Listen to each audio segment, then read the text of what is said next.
So welcome everyone to Introduction with Creative Copy. I'm Sarah Ayers and I direct the Business Incubation Program at Innovate Springfield. And so first, thank you. Thank you for showing up and dedicating your time. We appreciate you so much. You're the reason why we do what we do. And supporting your work is actually like our top priority. It's everything to us. So can't thank you enough for showing up tonight. I'm so excited about this collaboration. Jennifer Martin, Dr. Jennifer Martin is a professor at UIS. When we were transferred to the university, she and I were onboarded in HR together and kind of got to chatting and found out that she lives downtown above Cafe Moxo, and she's just so passionate about helping small business starters with their writing needs. And she has been volunteering her time from day one at UIS to support the starters that we serve at Innovate Springfield. So when I approached her about this opportunity, she was like, well, wait a second, I've got this bestie, Tabitha, who directs LaunchNet at Kent State in Ohio. And so LaunchNet is a business incubator that's affiliated with Kent State University in Ohio. And they have been writing together and just really knocking it out of the park. So all the synergy, all the collaboration, just coming together to put what I believe will be an absolutely spectacular program that we are all really lucky to attend tonight. So thank you everybody for that. And housekeeping, please chat with us. This is going to be an engaging opportunity. So maybe have your phone ready, be ready to engage and get into it and ask your questions and make it relevant.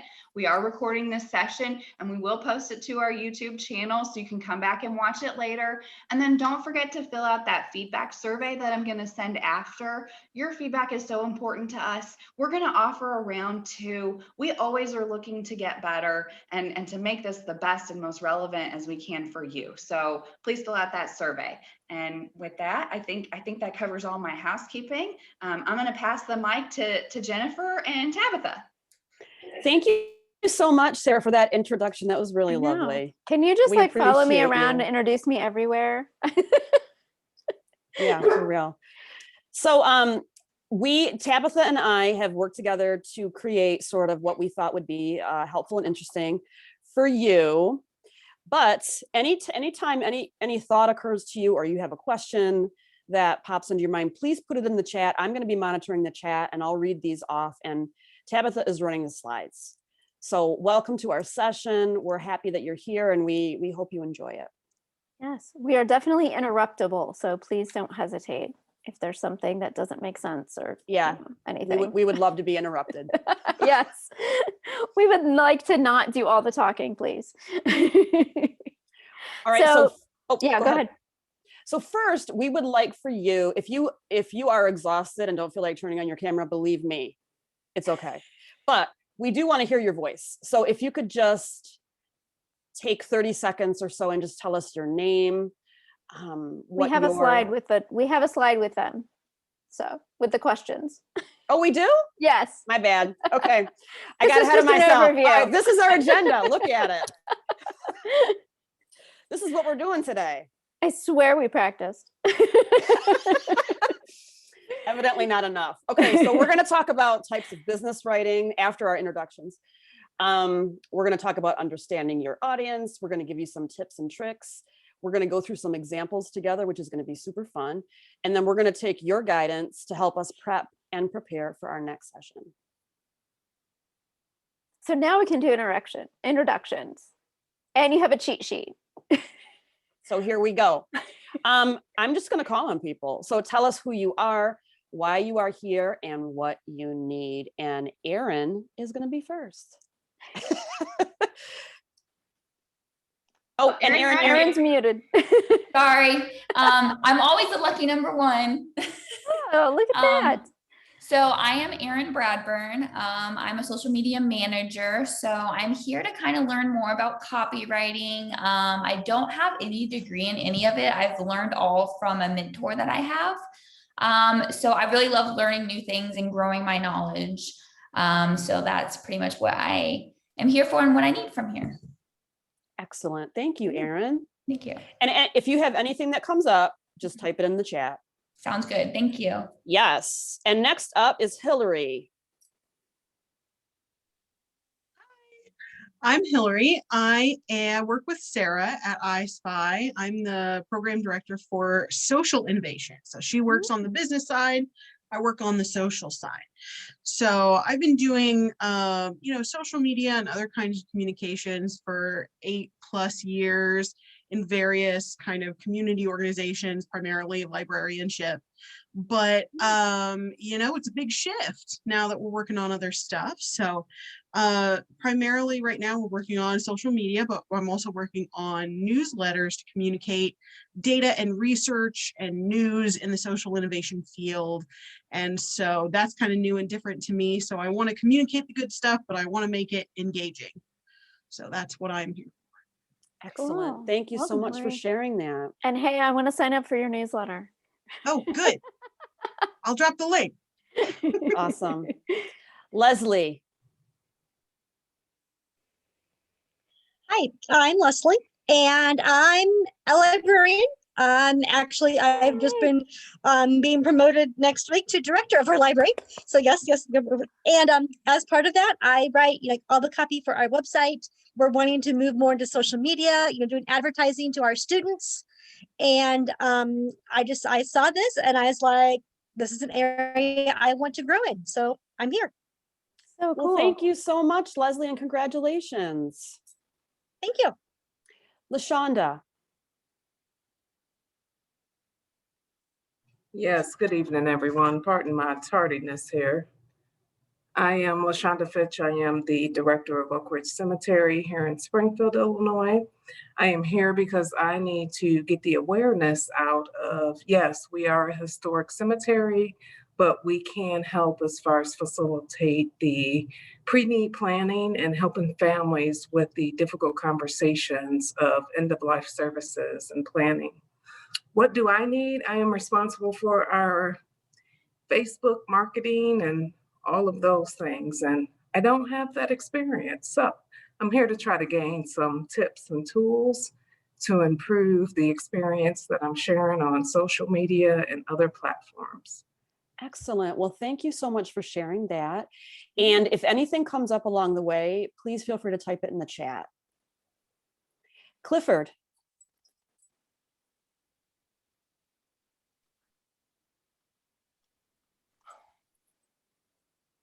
Hold on a second, please. Sorry, this is Clifford Fombwe.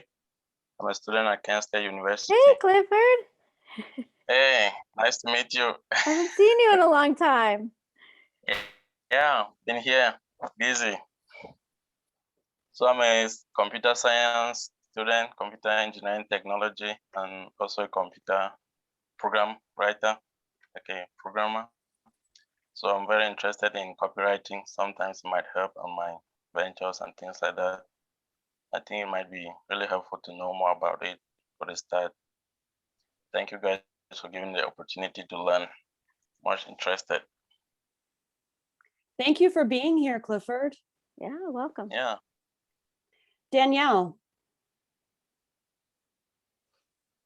Hello, my name is Danielle Hartman, and I, by day, work for a hospital system here in Springfield, Illinois, and at night am starting my own career coaching business. So I'm excited to be here to learn how to use social media more effectively with the copywriting pieces, and also make sure that what I have on my website is actually good. So I'm looking for some great ideas from this session. So looking forward to listening.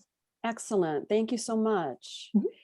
And Trisha, I believe, is next. Trisha, if you came late, I'm sorry. We're doing introductions and the prompts are there on the screen. Yeah, hi. I'm Trisha Schlobaum, and I am the office manager / business incubation program coordinator at Innovate Springfield. And I am here, just to be a more informed member of the business community. And I'm also in the process of starting a business. And I've actually been through the process of trademarking before with an organization I used to work for. So I kind of wanted a refresher too. So that pretty much covers my MO for being here. Okay, excellent. Thank you. What kind of business are you starting, Trisha? I'm sorry. A fermentation business. Oh, cool. So I like to ferment things, and I'd like to start selling them to people and actually making a little bit of money off my hobby. Awesome. Thanks for sharing. Nice. And then we have, and I'm not sure the pronunciation, so please correct me, Kazim. Hey, good evening. Can you guys hear me? Yes. Yep. Awesome. Kazim Abbott, I have an academic consulting business, and we're actually pivoting into doing speaking engagements as well. So why am I here? So I'm not as knowledgeable in the copywriting space, although I do know I have a lot of work to do as far as telling the brand story and strengthening my online presence. So I'm hoping I could leverage some of what's shared today to do those things. That's great. Thank you so much. Yeah. And again, everyone, I think that takes care of everyone. Please do, if anything comes up, if we are not clear with what we're suggesting, or if you have other thoughts or comments or even insights that you want to share, please type them in the chat and I'll monitor that as Tabitha monitors the slides. Great. Thank you all so much. So the first thing we want to do is a little brainstorming exercise, just to get our couple brain cells moving, right?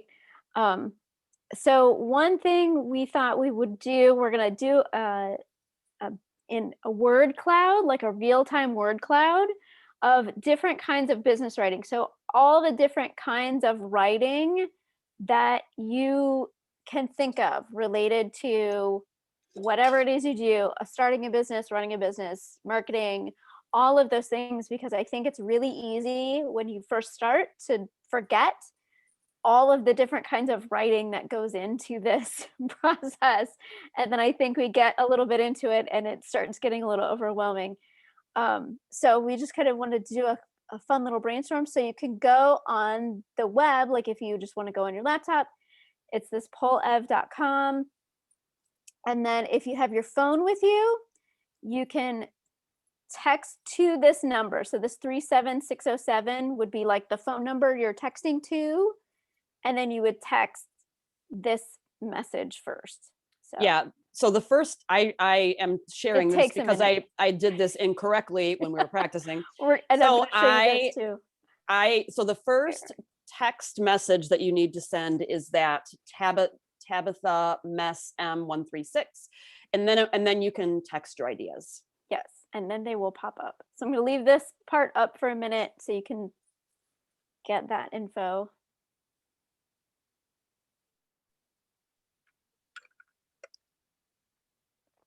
And we have things coming in.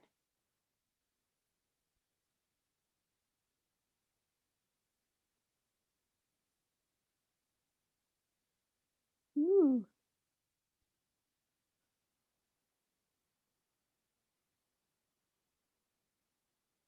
This is kind of fun.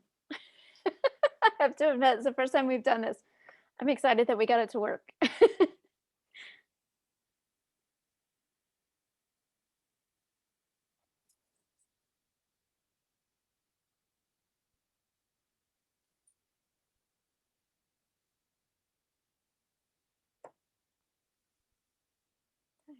Visions. Oh, I love this. Websites, letterhead, plans, PowerPoints, advertising, captions. Oh, that's a good one. I would never have thought of that one. Proposals, reports, hashtags. Yeah, that's a good one too. That is a good one. Policies. Oh, so easy to overlook. Grants. Oh, yeah.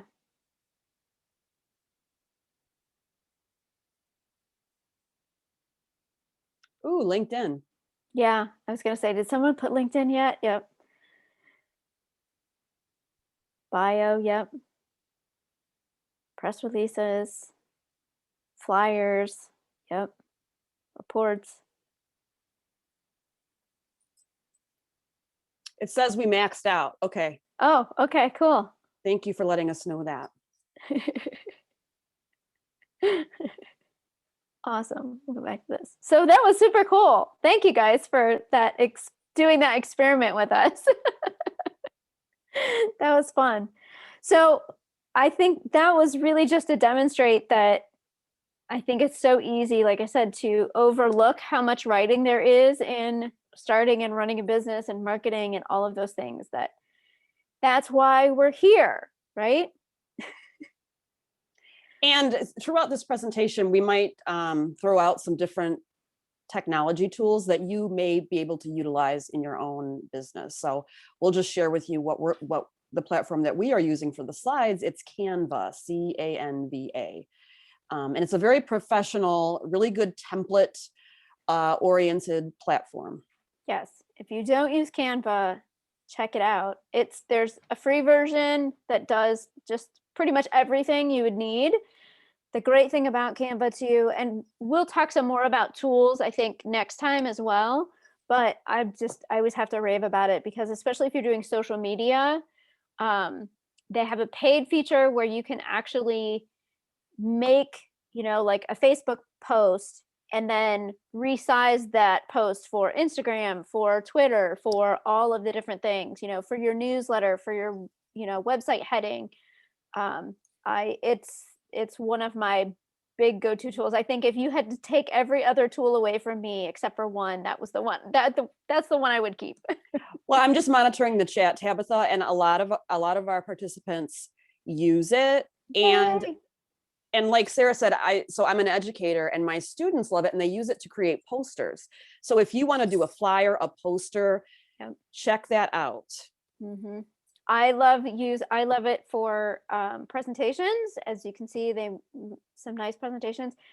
You also, one of the new paid features too is you can actually record right in the app. So I'm also a doctoral student, so this past year has been all about recording presentations. So I've been doing that a lot. Stubbornly stick to that even when they're like, you can use all these other things. I'm like, no, I'm not using PowerPoint, I'm using Canva. So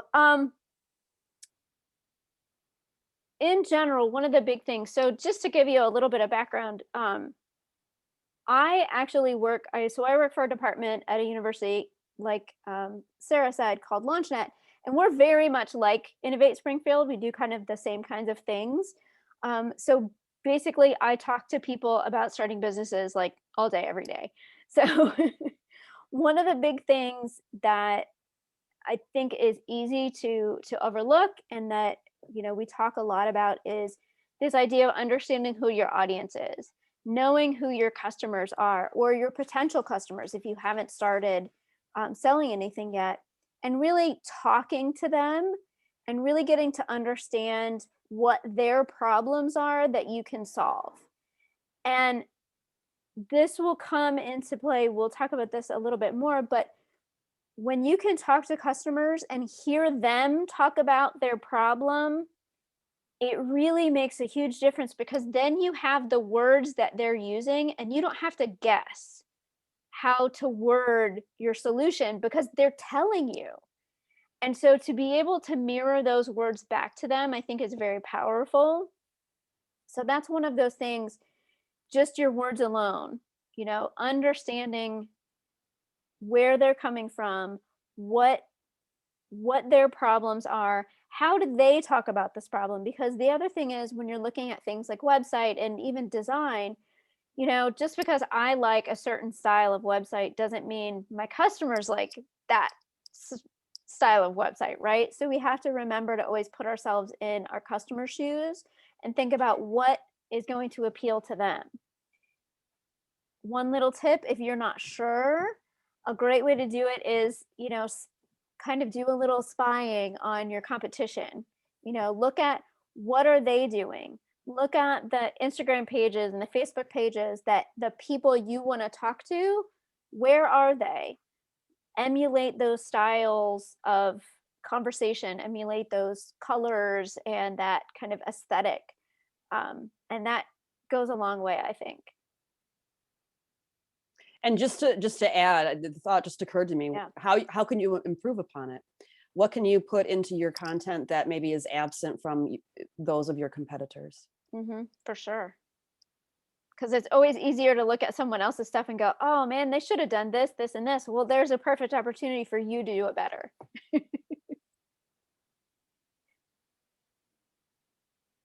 Sarah's like frantically typing. I love it.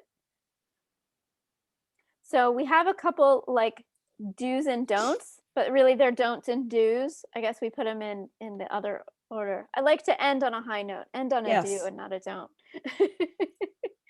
So I always take the first one. This is my like pet peeve to the nth degree, is when I'm on a website and I know very well it's a one-person company and they're like, we do this and we bring this to customers and we provide blah blah blah, and I'm like, there's no we. It's like so don't use the royal we. Especially with it as a small business. One of the reasons people shop at small businesses and engage with small businesses is because it's a person. You know, like, I don't want to talk to, you know, I can go to Target and get whatever, but I'm going to pay more because it's a person, right? It's a local business. So Tabitha, would you say being authentic in your content Yes. is important? So would you include maybe, if you are a startup or a small business, like maybe some photos of you starting out, or a little bio, Mhm. indicating that you are an I and starting out? Yes, for sure. Okay. Because, you know, that's why people engage with small businesses. We want to support real people. We want, you know, to support our community. Okay, Aaron is asking, so we said that what is your competitor doing or saying, and how can you do it better? And so Aaron asks, so use something like it. So why reinvent the wheel in a sense, but also you want to be authentic, you want to be yourself, you want to differentiate, and you don't want to plagiarize, right? Right. So use whatever is really good as a template, and then personalize it, make it your own. For sure. And that's the idea. Like, think of it as research. This is research. Aaron was asking, I'm sorry, I'm wrong. Use something like I and not we is what I meant. Exactly. 100%. Yes. So if you're an I, use an I. Just say I feel like we all have this like sense that, like, in order to like be professional, we have to say we and make it like our company is a big company. But realistically, if your company isn't a big company, I would rather engage with you because you're not a big company, right? In a lot of ways. So I feel like sometimes in my writing, I try to avoid saying I too often, or using it at the very beginning. And that's true too. So there is kind of, you're right, Sarah, the corollary to that is you don't want to use I too much, because you also want to remember, again, understanding your audience, put yourself in their shoes, use the what's in it for me principle. So if I go to a website and it's all about, this is what I do, this is what, you know, I, then I'm like, well, where am I as the customer? So there is a balance to be had there. Like, talk about what you do, talk about why you do it and your passion for it, but remember to always add that what's in it for me angle. Like,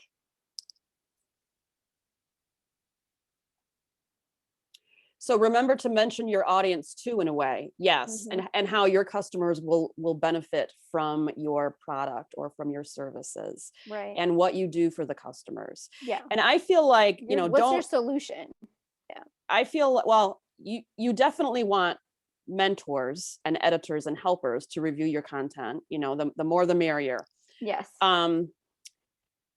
But sometimes you can use the word I too much and it becomes a little too informal as well. So use it sparingly, but you want to tell the story.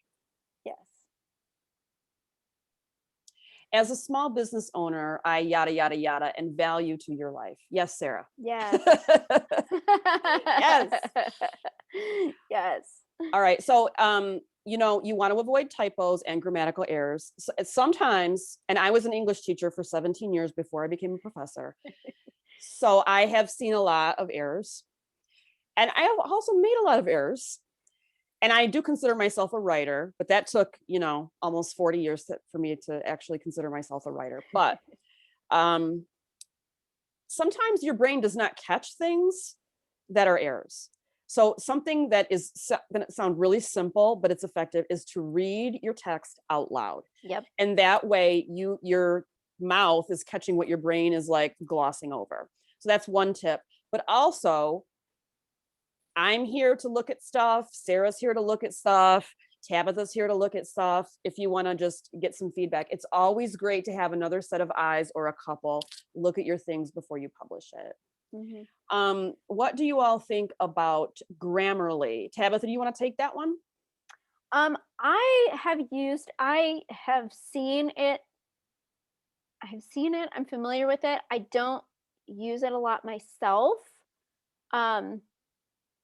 Honestly, that's a little bit because I'm a little bit of a snob because I'm also an editor on the side. That's my side hustle. So I always kind of feel like I don't need that, but I probably could use it still because like Jennifer said, we make our own errors all the time. I would say if it's a tool that you like and it works for you, use it. Exactly. If it helps you, use it. Yeah, if grammar's not your thing, use whatever tool that is at your disposal. And find a friend, like, there's that one person in your circle who's, like all about it and knows how to do it. So be like, hey, can you help me look this over? Like, and use your network. Yeah, use your network. And honestly, the more you do this type of work, the easier it becomes and the better you will get at it. So practice makes perfect for real. So that at the same time though, the corollary, again, everything has like a caution, right? And the other side of the coin is don't feel like you have to go so crazy making it sound like so professional that it's stilted, because, especially if your audience is like college students, it's going to sound different than if your audience, is, 50 to 60-year-olds. Like your words are going to sound different, right? Oh, this is interesting from the chat. Sarah says, I appreciate that Grammarly provides tone emojis to tell how my writing will likely be perceived. That's interesting. That is super interesting. So it'll assign me a rating like for effectiveness, and then it'll give me like a little, it's formal or it's casual, it's uplifting or lively or sad, so it'll just sort of tell me. And then I was like, oh, okay, cool. I feel good about that. That's really cool, actually. I used to have those arguments I did marketing for a plumbing company for many years, and the owner of the company and I would wrestle over tone quite often because he wanted it to be very formal. And I'm like, if I'm looking for a plumber, I don't have time to read like complete sentences that are like, complex. I just tell me what you do. So anything more on typos or grammatical errors, or do you want to talk about design considerations, Tabitha? Yeah, we can talk about, these are just like some super basic design things to think about. Like, don't go crazy on like using 5 different fonts and 10 different colors, and like keep it cool, like you don't want to go too crazy. Make sure, try and keep kind of the same sizes in your type too. Like, don't make every line a different size because then it just like hurts your eyes, right? Makes your brain hurt. Let me just jump in on the font too. I recently saw this in grading student papers, websites. Oh my gosh. Yes. That would drive me insane. Please don't write this down. Use a font that is in all capitals. Oh no. It's very, very difficult on the eyes, and it's also not accessible for people who have vision problems and might be using a screen reader. Yeah. So accessibility is something that you want to make sure that you are thinking about as you create if you're using creating a website. For sure. And so, things like the colors, make sure you have a light background and a dark type, don't make them too. I do think probably later there's like one slide in here that actually does not do that well, I will admit, but in general, make sure contrast is high because that makes it easier to read. Be careful with your photos. If you don't own a photo that you're putting on your website, make sure you're getting it from a proper, you're properly getting it from a place that you can use that you can use it. Don't just Google something and grab it because it might be someone else's work. You know, it happens. You don't want to get a nasty gram from someone. Nope. And also, maybe we can throw out some suggestions for sites to get photos. So I really like Flickr, and there are filters that you can use to where there's no, you know, there's no permission issues. Yes. Oh crap, what's the one? It's Splash. It's Splash something. I don't know. It might just be Splash. Oh, or it might we be have like, it in the chat. Oh, good. Unsplash. Unsplash. Thank you. And also Canva. Yeah, and I was going to say that's one of the great things about Canva is they have a ton of them that you can use in there as well. You want to talk about crowding? Yes, make sure you have some white space. Don't, you know, please white space. And we'll see some examples of some not good examples of that. So, you know, our eyes need places to rest. We also got to share that Wikimedia has some good images as well. Oh, okay. Good to know. And this kind of goes along with the grammatical stuff. Like, be really careful when you're writing, especially because I find a lot of times, like on websites and things, you're kind of copying and pasting from different places, or you're like working on it one day and you come back a different day and pick it back up. That's when it's really easy to like change a tense somewhere. Like, you know, in one paragraph you're working in, you know, future tense, and one you're working in present tense. And so just be really careful. Make sure when you put things up, you're reading the whole site from kind of top to bottom, the way that, remember that you live with your idea and your words and your business all the time, 24/7 in your head. The people that come to your website or the people that read your marketing or read your emails, they don't know what you know. So you have to remember, you want to show them and tell them the things that you already know, right? And Tabitha, we have a question. Yeah. This is from Aaron. You may go over this, but what is your opinion on too much in captions? Like more than a paragraph? Oh, in a caption? Like on a picture? Yeah, that might be. If you have that much information to say about it, I would make it not a caption. So less general rule two sentences or less as a rule? Yeah. Or do we not have a rule? I don't know that there's a hard and fast rule, but that's probably a good rule of thumb. Yeah. Because the whole idea of having a picture is that the picture says something, right? So you don't need 1,000 more words. Good point. Anything else? Anything that you guys can think of that is like a pet peeve or something that you've seen somewhere that drives you nuts?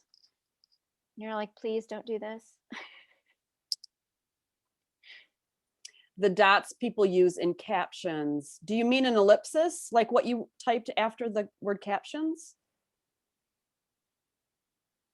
I think like on Instagram, when people use captions and then they put a bunch of dots to separate their hashtags, so maybe because there's this concept that hashtags are thirsty, right? If you use hashtags, it's because you don't really have a great following and you need to take that viral action to get more likes or something. I don't know. So yeah, people use lots of dots in their captions.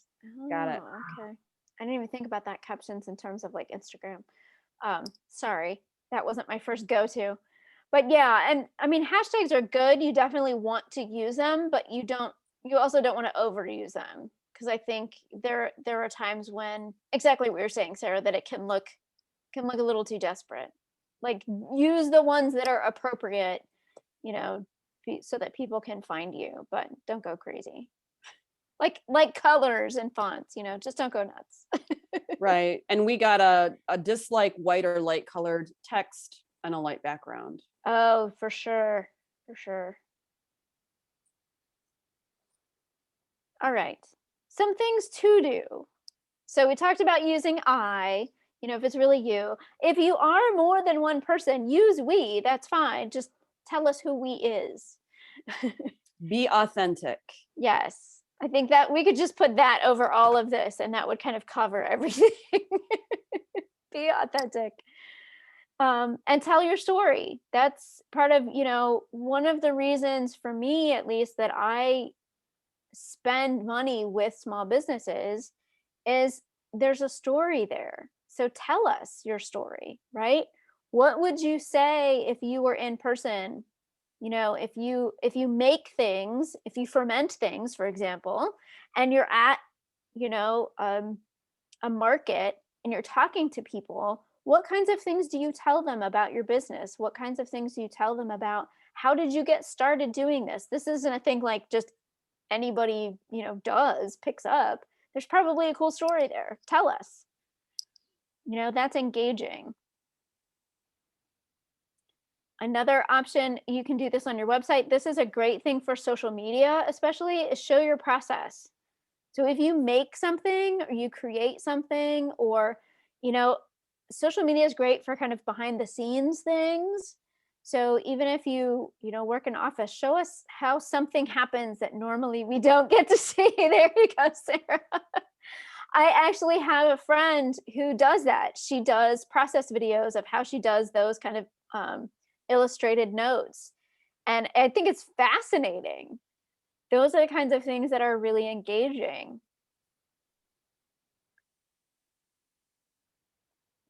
Get testimonials. Again, using those, we're going to talk about using your customers' words, you know, that engages trust, right? You know, look at LinkedIn, you know, even if you're just a service provider, get people to, you know, write reviews for you. If you're a place, you know, do it on Facebook. Put them on your website so that, you know, that engages trust. And it's like, oh, somebody actually, I also will understand more what you're doing and how you do it that way. Oh, hashtag Testimonial Tuesdays. Oh, there Thanks, you Erin. go. That's a hashtag you should use now.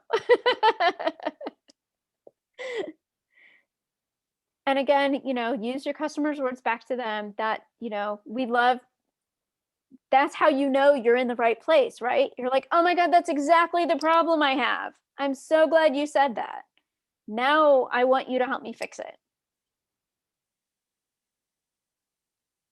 And we did talk about like that personable conversational tone, like don't get too crazy on the, you know, stilted, overly professional, because you want to engage people, right? Think about it. You're trying to have a conversation just awkwardly online, kind of like we are now. What other questions or things that you've all found to be helpful?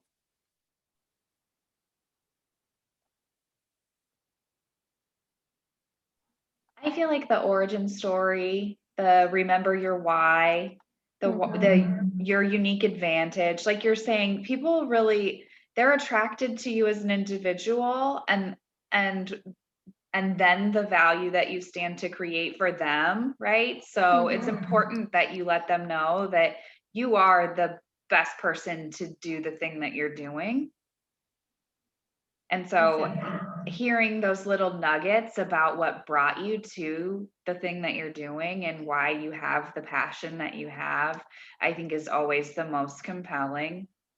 And then when you do help someone or you change their life, asking them to tell that story back. Excellent. I love that. Yeah. Gosh, Sarah, it's like you do this for a living or something.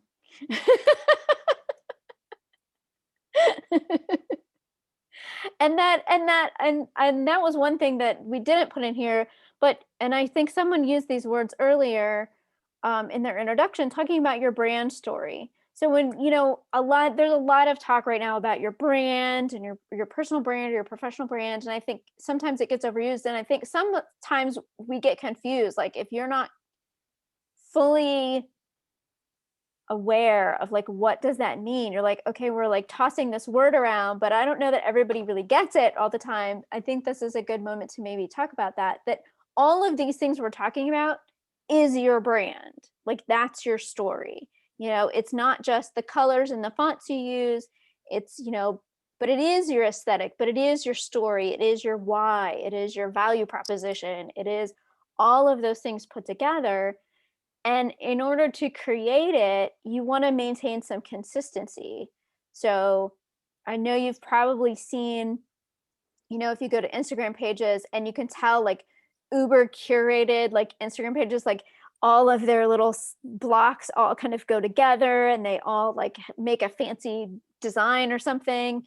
You don't have to necessarily go to that extreme, but you also don't want to look at that and see like every one of them is a different, completely different color with a completely different font, with a completely different feel. You know, try and kind of stay in your little area that you kind of figure out, okay, this is my area. I'm going to stay within this kind of aesthetic. So that makes me think, Tabitha, about like what I'm attracted to is authenticity. And I think that that's what my customer is also attracted to, right? And I don't put a whole lot of effort into the design output because I've put so much effort into ensuring that the brand is strong on its own. So everything is cohesive.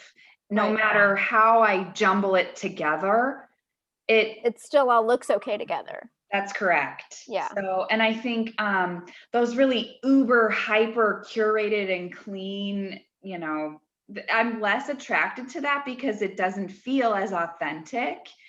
But that's just me, right? I know that there is a customer for that thing. Right. And if that's your jam, go for it. Yeah. So I think that you're right. Like thinking about it, like when you go to the cocktail party and you have your little plate, you put all different kinds of, you put like your cheese and your meat and your olives and your fruit and your crackers, you know, it looks, but it all kind of goes together. It all looks pretty together, you know? So thinking about how you can, all the different ways that you can kind of communicate your message and make it go together. Right. Erin also is agreeing with us and indicating that it looks like they're trying too hard. Those hyper curated things. Like, I like it. I'm like, I admire it. It's beautiful. I can't do it, but I mean, it's fun for me to look at, but it's exhausting for me to think about putting the energy into Doing like, it, yeah. And it's not real. I don't ever look like that. Not ever, not even when I really try. So, yeah. Yeah. So I think that's one of those things, you know, and, another thing that, and this, we didn't have it on here because I just thought of it too, mostly because I know in the introduction, some of you have talked about that you are doing social media or marketing for not just you or your business or for, you know, for another organization, is make sure you have a good mix in social media of promotional materials, but also informational materials. So you don't want every Instagram post to be like, hey, you should buy this thing. Hey, you should come to this event. Hey, here's a discount. Like, you want to mix in information. You know, what can you be an expert in? What are you an expert in already? What are people coming to you to learn about? You know, sharing even other people's information and being that go-to resource, that makes you a top of mind when I do need to buy the thing that you sell, you are on my mind because I trust you, because you share good information. And Sarah added to the chat, add value to my life. So what value does that organization or business create for that potential customer? Exactly. And we use the word customer, and I know some of you work for organizations that don't technically have customers and that they don't pay, like the library. We don't necessarily pay to use the library, right? But you have customers, right? You have people or who clients, use your services, right? So think of it that way. We're using broad language and saying customers, but audience, you know, and you probably have different audiences too. So remember that you might have a couple different I'm thinking of the library again as an example, because you have like students are one audience that you have, but then you have faculty who are a different audience and they want different things from the library than the students want, right? So, mixing those different messages in also will give you some variety. Anything else? All right, now we're gonna have some fun. Yes. And we're gonna look at some examples. And I have screenshotted parts of these websites on here that we can look at, but I also have the actual link to the website. So if you want to go look at the actual website, you can too. So it's kind of up to you. We can leave up, this is just a screenshot, but I can also go to the actual website and share it with you too. And I do want to preface all of these things by saying we are not getting down on any person, any people by critiquing their websites. So what we're going to do first, if you just want to look at it here or look at it on your own, and then maybe jot down or think about what you like or don't like, what is problematic about the website, etc. What sticks out to you, yeah. So take a couple minutes and take a few little notes. Actually, here I can.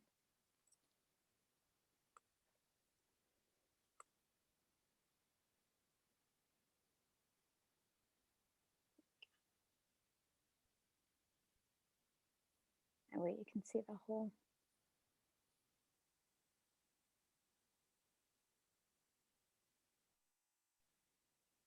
And I'm not going to tell you anything. I also want, tell me what you think this person does. How does this person make money?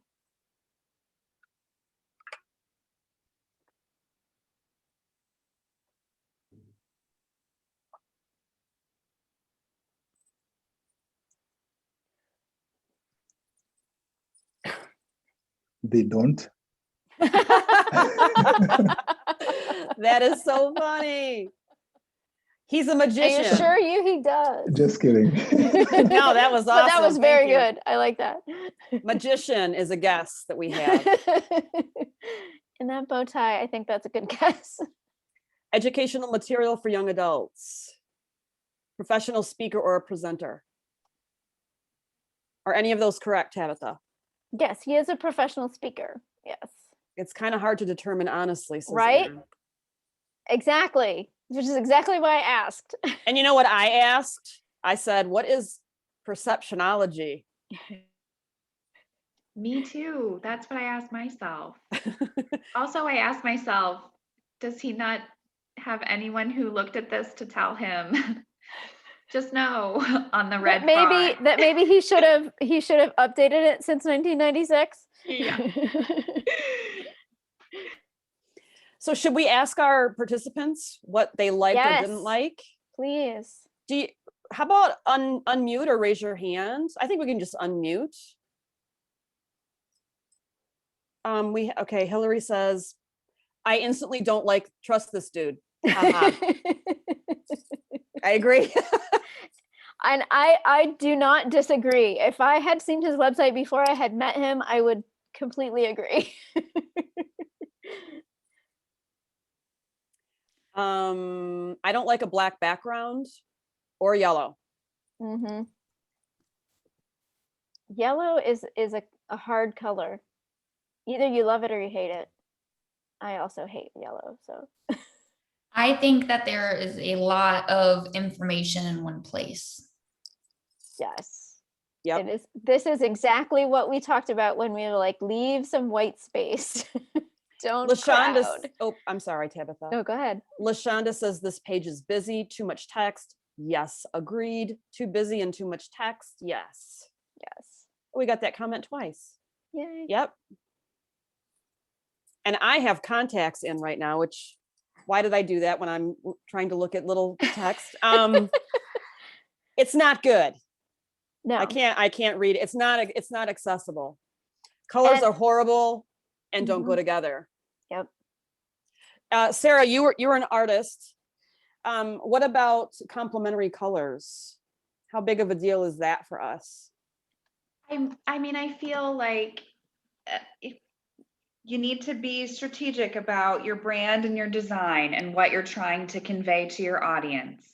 And this, I just always too, like we've discussed, our eyes need to rest, and we like to rest on that white space.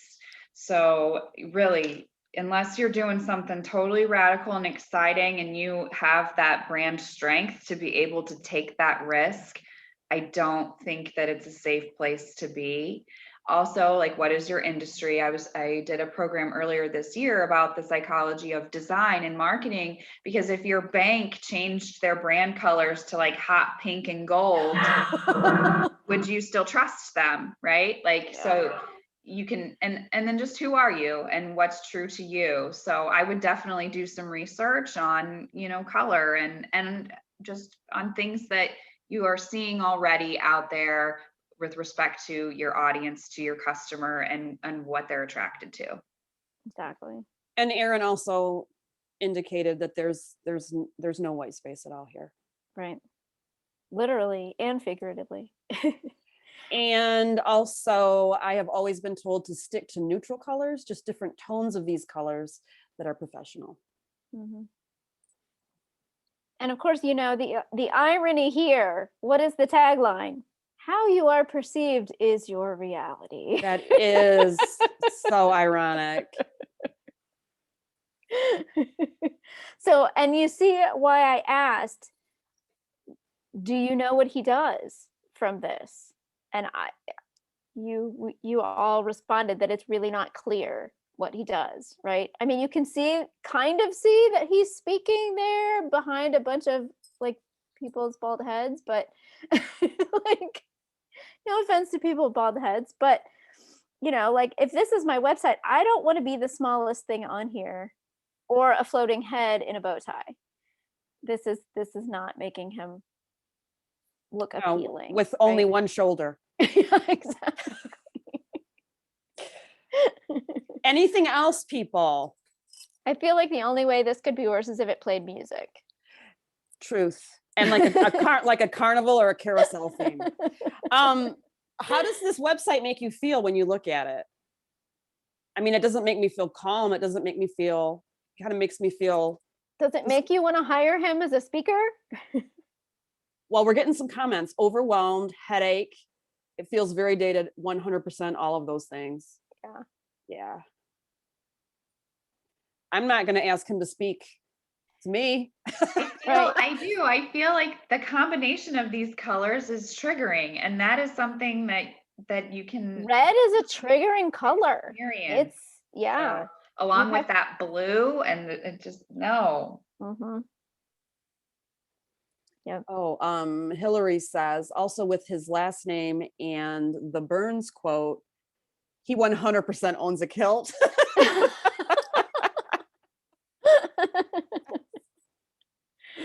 MySpace nightmare. Okay, should we move on to? Yes. We have about 35 minutes ish. Okay. Let me here. Sorry, I have to move you guys to go to the other. I'm just gonna go to the other. So this, I'm gonna scroll it a little. I'm gonna try and scroll slowly so you can see. So this is again not. These are lovely people who I know. They just need to do something about their website. So this is their about. This is their program page. This isn't their main page. So I'm gonna let you look at it. Yeah. So I'm gonna scroll up. Take a minute. And I want you mostly to tell me if you can. What do they do? So take a minute maybe and think and jot down some ideas. Yeah.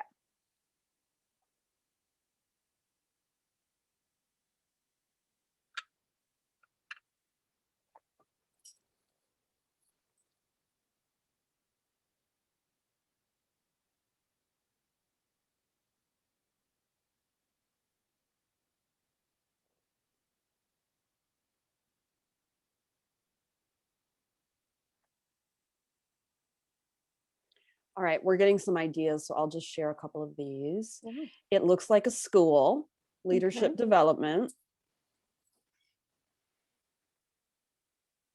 School of Life.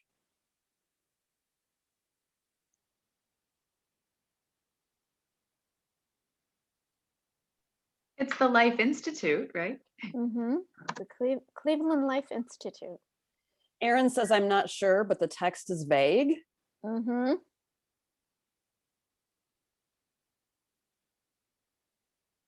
I don't know. I feel like a lot of you are younger. You probably don't have problems reading this small of type, but I am definitely looking through a particular part of my glasses in order to read it. I'm not even going to bother. I'm going to close my browser because it's too small.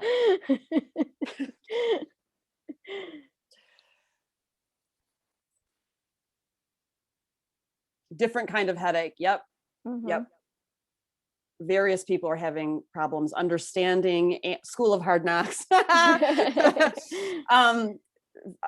Trouble reading it, trouble understanding it. And there's too much to read is another comment. Yeah. Yeah. There's a lot of text. I don't love that they do have a light background and a darker text, but I feel like this should be black. I feel like there's not quite enough contrast. I don't feel like it's big enough.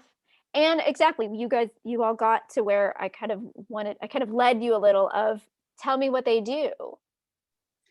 A couple more comments before you move on. Less narrative and more bullet points would be better. Erin says there's maybe too much white space in this case. Yeah, I agree. Yeah, so remember that writing for the web, writing for the internet, we don't sit down and read on screens, right? Think about how this probably looks on your phone. You definitely wouldn't be able to read it. That's the other thing. You have to remember that, by and large, most of us are looking at stuff on our phones now or a tablet. We're not necessarily looking at them on big screens. We're not going to sit down and read paragraphs. Like someone said, we want bullet points. Get to the point. Tell me in the first sentence, what is this about? Or you've lost me, right? Anything else? Any other comments?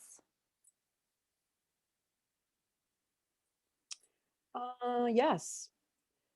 The light bulb is random. A picture of their of their classes would be helpful. Mm-hmm. Is there anything you like about this? What do you think of the green and blue at the top?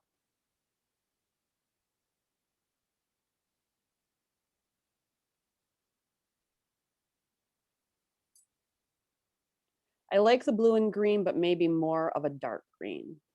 Mm-hmm. To be honest, I can't even read those words. Right. Again, they're just too small. Mm-hmm. I could guess, and that might be funny, but we have more important things to talk about. Here's one of the things I just want to pick on a little bit. So they have this motto, our Cleveland Life motto. So this is kind of a little like mini vision statement. Growing together in a learning environment, uniting passionate people, hungering for transformation. What does that mean?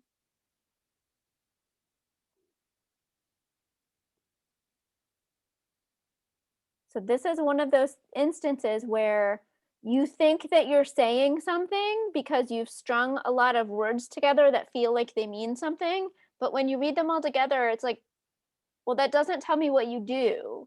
It doesn't tell me how we're growing. What kind of learning environment? Who are these passionate people who are hungering for transformation? Right? I mean, it is so broad as to be useless. All right, we have a couple comments. I think the green and blue are nice. I don't mind the lime, but with the lime and the all caps, it's no good. Mm-hmm. What does hungering mean? Is that a word? It is, but it really doesn't mean anything. Yeah. Right. So, I like the idea of having your mission, having a motto, having a tagline. I love that as an idea, but make it work. Make it do the work. LaShonda has a great comment. Also, if you do not have any upcoming events, you should remove. Take it off. Yes, thank you, LaShonda. Great comment. Thank you. All right. I have one more. This one is not, I don't think this one is as bad, but sorry, I got to move you all around on my screen so that I can. So this is an Etsy page. Oh, and there. Okay, question in the chat. Yes. What do you think about all caps for a menu bar? Like on a website? It depends on the font.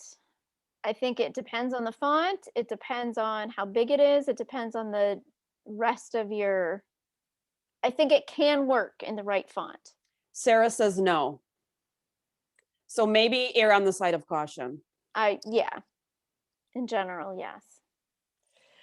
All caps is never ADA compliant. So don't do it. Yep. No. That's exactly what I was referring to earlier with Good the to know. accessibility issues. Mm-hmm. So here, this one's interesting, and I wanted to talk about it a minute just because, so here's an example of where if you're selling something on another site or you're using someone else's, kind of template. So Etsy, you can't make it look any different. You can only make it look so different, right? Because Etsy is Etsy, right? So that's why I wanted to kind of pull this one up to see how you all felt about it.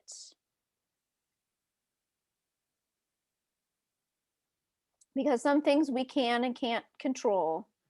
So there's a read more, so we can have, but this is their only website. Like if you go on their social media and say, click here to go to our website, this is where it takes you.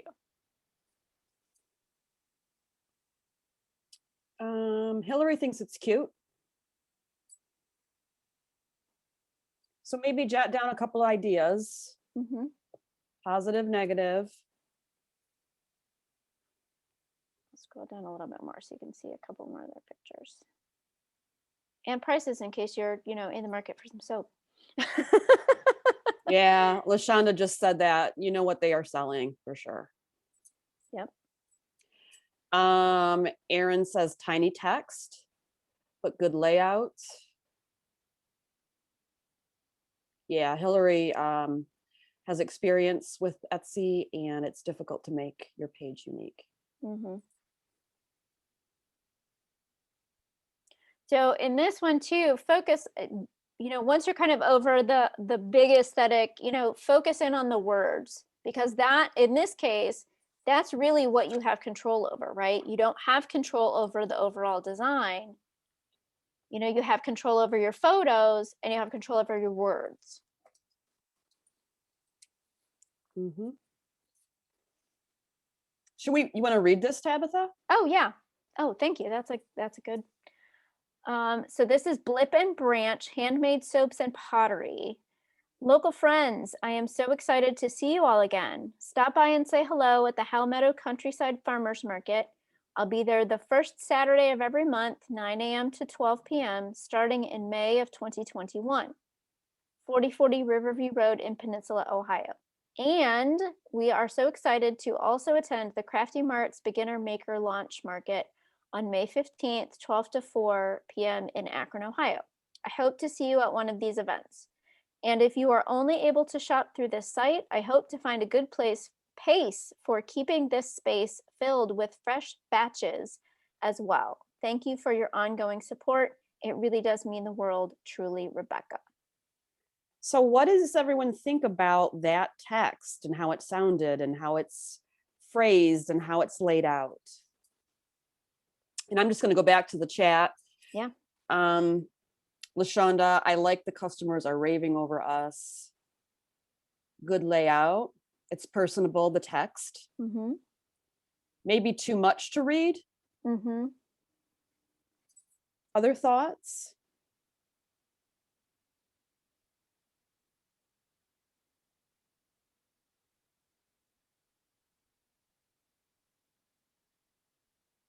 Tabitha, what do you think? Oh, we have one more. I like that she is trying to personalize. I wonder if it would be helpful to say, quote, nope, not a quote.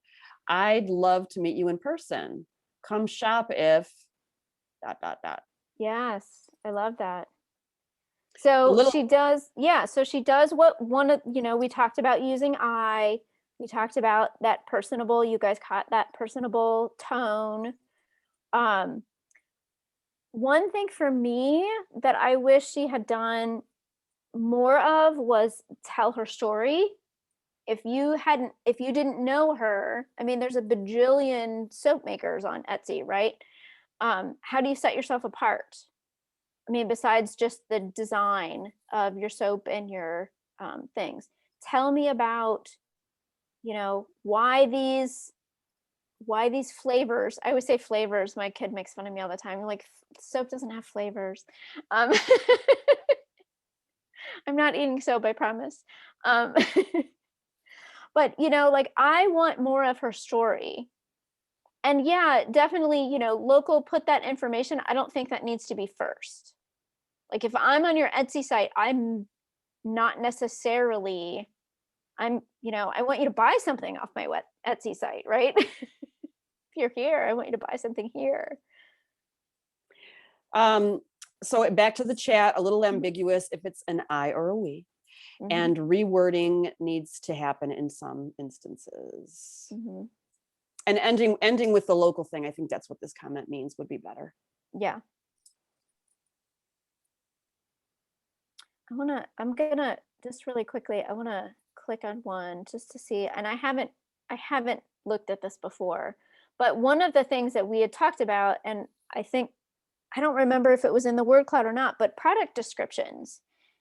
If I can't stand there and smell your soap, you need to describe it in such a way that I can smell it in my mind, right? Great point.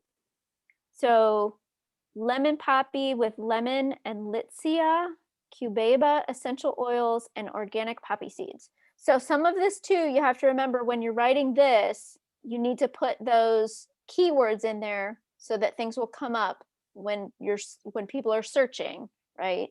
So use all the words you can. Let's see, where's the description? Lemon. Ooh! Kazim wants to share his site. Will you put it in the chat? Yes, put it in the chat. Yeah, sure will. that'd be awesome. Yeah. And the nice thing here, you see, she's got some nice testimonials. They didn't just, they aren't just 5 stars. They smelled great, smells delicious, creamy suds. Those are exactly the kinds of things you want people to be saying about soap, right? Kazim says he's ready to enter the Shark Tank. So let's go. All Can right. you go to the chat and grab that link? Yes, hold on, I'm gonna stop sharing first. Yeah, Trisha says she's pretty nerdy, but she doesn't know what Litzy is. Either do I. I agree, yes. Maybe elaborate on obscure ingredients. Yeah, Mhm. that's a great comment. Great comment. Okay, oh, Kazim, there's Kazim. Let me go back so I can share again. Kazim, you're looking very serious. That's the first thing I'll say. Thanks. And I don't know anything about you yet, so I'm not sure if that's good or bad, or you meant to do that or not. So we'll see. I was trying to channel my inner GQ. Yes. You look a little worried with your forehead crunkled, though. You look like you're staring at something in the distance. You've got video. That's good. I'm not going to click on it in the share, but I know a lot of people like video. I'm not personally a video person, but I know it rates well. Okay. You're getting some props, Kazim. You're a Thanks, appreciate Toastmaster. that. You have a show-stopping smile. Yep. One thing really quick, Kazim, I like that you have your kind of 3 things over here under your name. I wish they were bigger. I have to kind of squint good to read feedback. them. Okay, got you. Thanks. Because that's the thing I want to see first. Okay, Kazim, who the heck is Kazim? Why do I, what do you want me to do? That's the other thing, right? Yeah, Kazim, I feel like here, there's a lot of space here that could be utilized. It's underutilized space as far as your image. It is a really nice image, but you could put a quote, you could put a tagline over, even like a heavy tagline and then a shorter one under it. And then as far as this new video, are you telling us to scroll down, or do we click there to see the video? Maybe you'd want to tease like what that is. Why would I even want to click on it, right? Like tell me why before because I probably won't. I'll probably abandon the site before I click on something that I don't even know what I'm getting myself into. Agreed. And really quickly, from a vision standpoint, I cannot read what is written under your name. Can you put your cursor up there, Tabitha? Yeah. What does that say? IT professional, motivational speaker, educator. But yeah, I have to squint. That's what we were talking about, like that. I like that it's there. I want it to be bigger so I can read it. Like your whole thing here, that could like take up this whole space. Okay, I got you. Yeah. All right, and Tabitha, just being mindful of the time, 20 minutes. Okay. Yeah, let's look at the bio. Yeah. Oh, we have a question from Mashonda. Is there a reason motivational speaker is in bold and the others are not? That's a great question. Yes, great question. I think, so the purpose of this site is to more market the speaking part of what I do. So that's why I try to highlight that part more. Okay. So I will tell you, Kazim, one thing that I've seen, I have a couple clients who are in a similar position that they do a couple different things. One thing that I've seen done is in this kind of splash page, like they have like, click here for motivational speaking, click here for IT professional, click here for, so you can kind of easily go to the one area that you really want. So it's not like, I have to, because then I'm going to scroll down and I'm like, okay, I have to read all this to figure out who you are and why I should hire you to do something. And what do you want me to hire you to do? I mean, I realize reality, you're like, hire me to do whatever, but you need to make it super clear. Do we want to, as a quick exercise, look at one paragraph here? Yeah. Do you want to read the first one, Tabitha? Sure. Or anyone at all? Wait, you know what? Can I just say, can we read the second one? Because I want to talk about exclamation points. Oh, yeah. And quotation marks. Let's go. The self-proclaimed, quote, Warren Buffett of people, unquote, drives individual change. Investing in the best resource on this planet are people. Whether through speaking engagements or mentoring students through the academic consulting agency, this company provides superior math coaching and college prep services to help students thrive and graduate with the right offer on the table. Kazim's degree philosophy is, quote, as debt-free as possible, unquote. Kazim inspires all to become the best versions of themselves. Thank you, Tabitha. I'm seeing in the chat, people are giving you props, Kazim, for being brave. Guess what? Yes. We're all going to be brave next week. Okay. Yep. So anyway, what do you think about having a little video on this intro video on the site? And I'm confused about the term degree philosophy. Put your questions or comments or issues with this paragraph in the chat, or feel free to unmute yourself.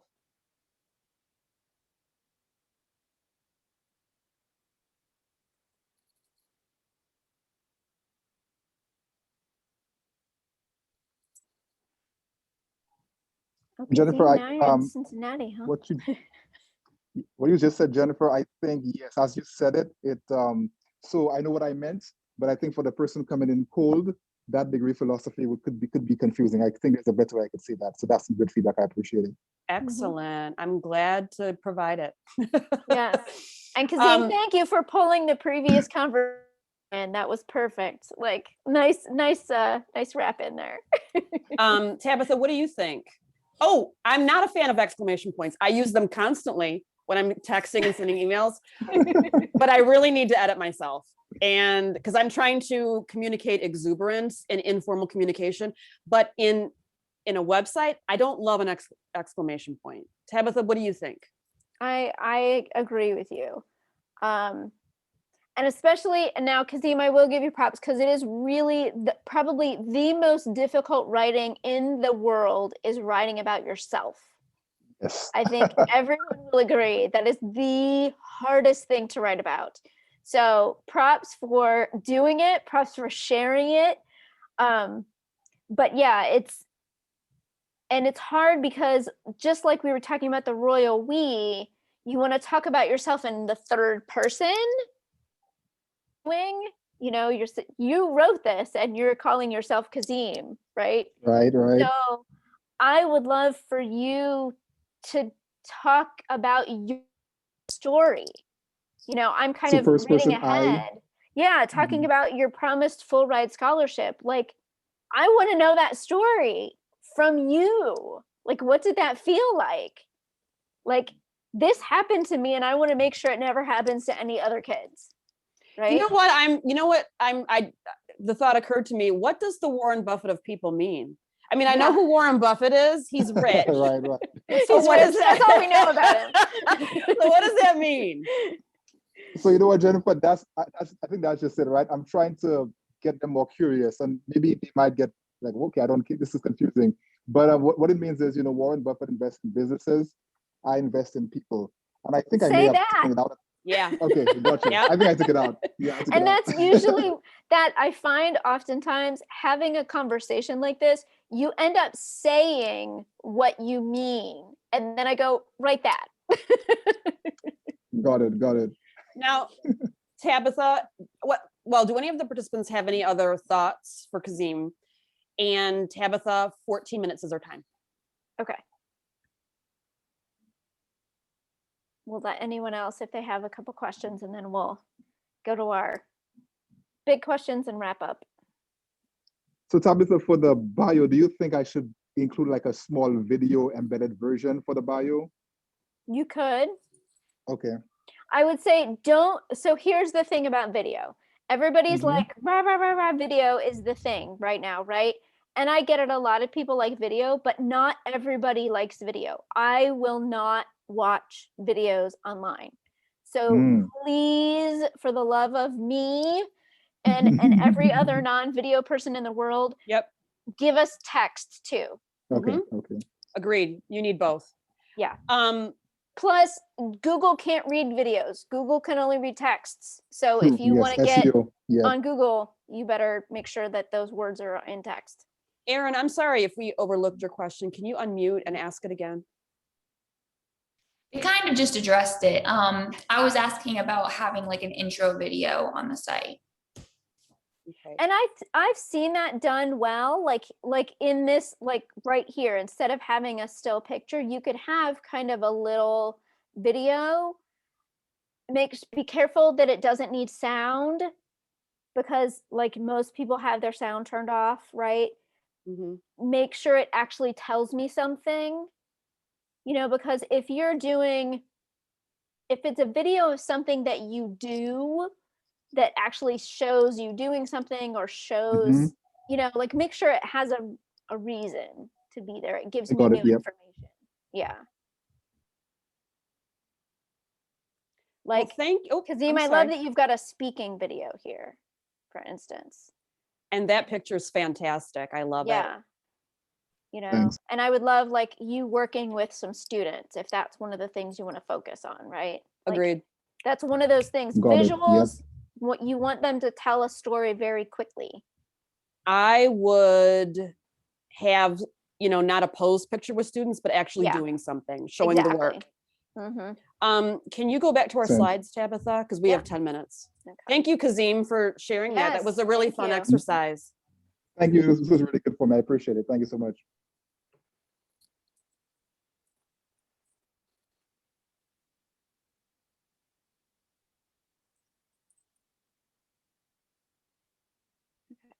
Sorry, guys. I lost my place.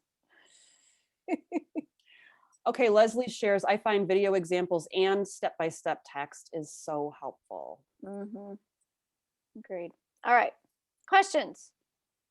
Any last minute And if we didn't get to anything that you were hoping we would, please ask it now. Yes. And we're gonna give you some homework and some things to think about for next time too. Which we hope to see you all again in a couple weeks. Yeah, we do. We had fun. I mean, I hope you did too. Yeah. So in terms of tools, are there any tools that you need from us?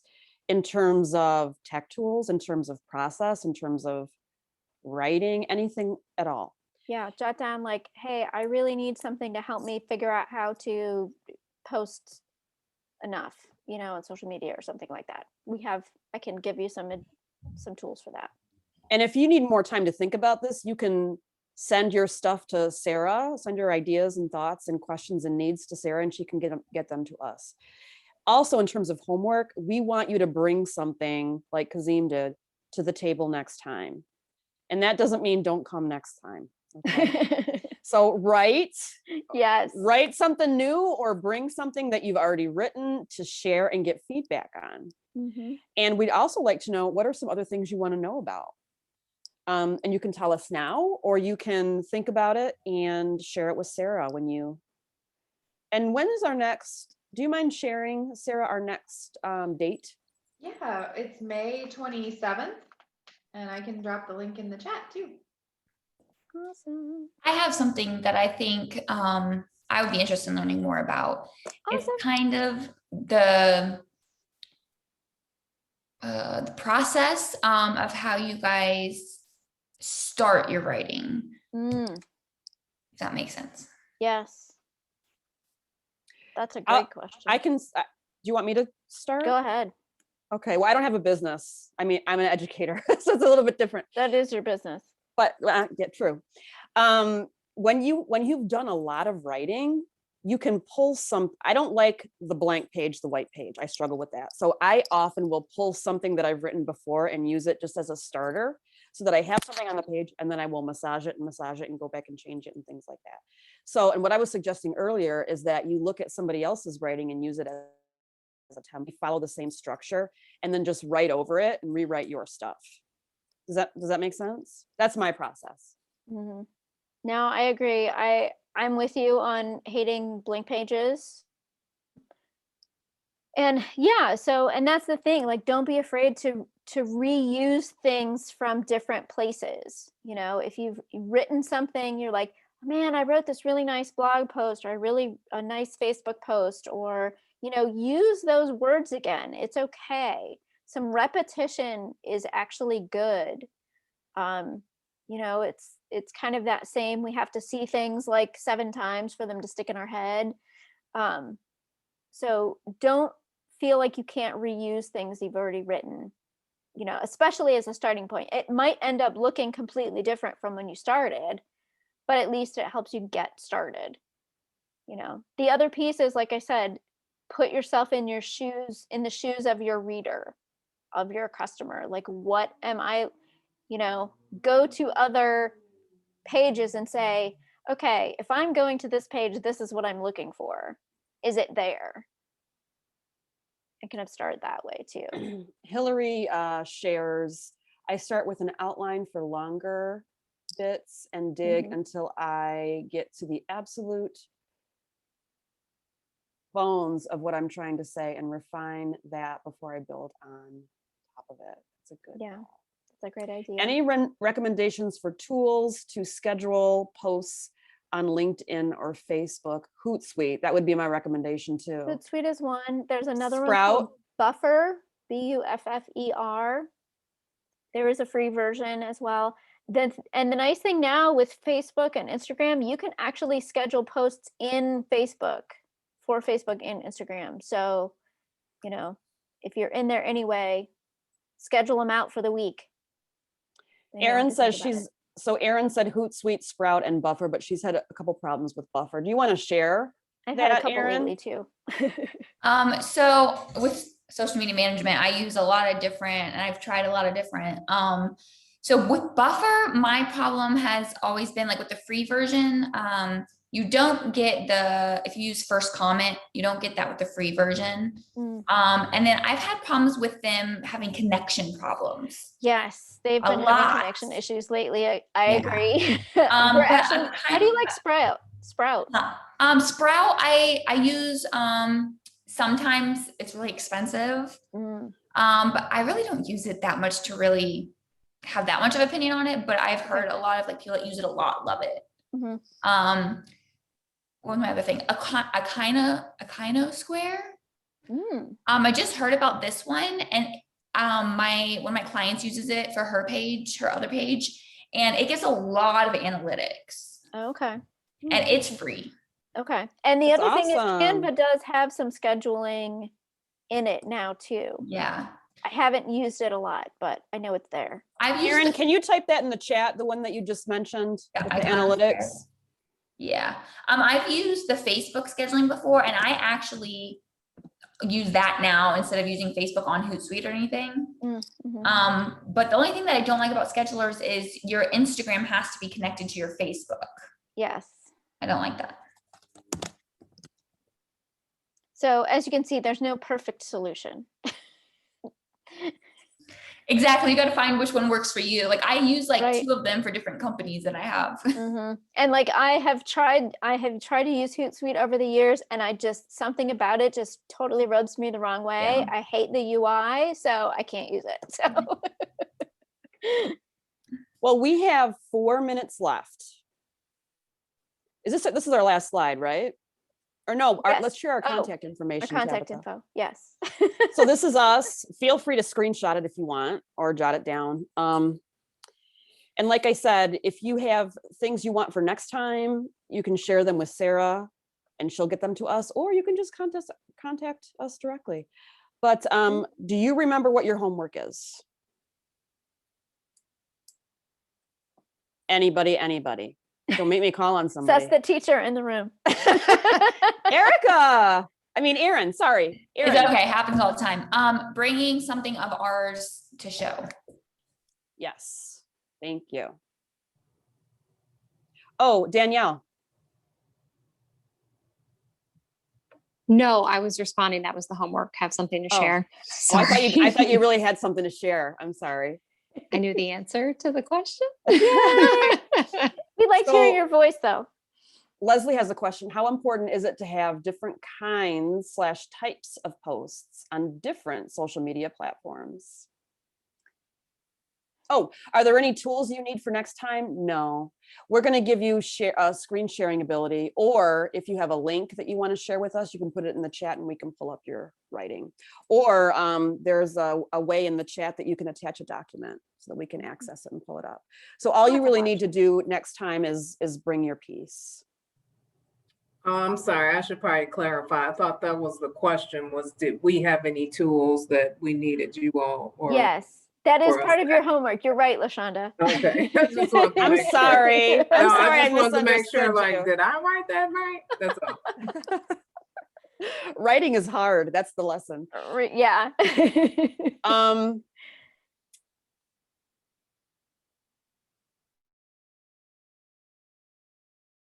Okay, Erin says, I think in regards to Leslie's question, as long as it is organized and not too many types. And that's the other thing I always tell people, especially when you're first starting out, don't feel like you have to be on every social media thing all the time. Like pick the 1 or 2 that you are comfortable with and that where your audience is. You know, like if you're marketing to teenagers, probably Facebook isn't the best option.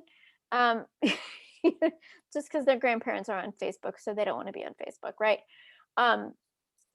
Don't feel like you have to be on everything. I'd rather you did 1 well than 5 of them kind of half-assed, you know?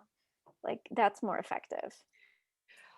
Okay, so we are at 1 minute, and I just want to thank everybody for being so amazing and open and fun and funny and participatory. Yeah, we really hope to see you next time, and we would really like to be able to tailor our next session to everything that you need. So please do reach out to any one of the 3 of us or all of us, and we're happy to. Hilary, I like that. You have to be able to speak the native language of each platform. That was well said. Well, thank you so much, everybody. Yes, thank you. Hope to see you in a couple weeks. Yes, we do. Take care.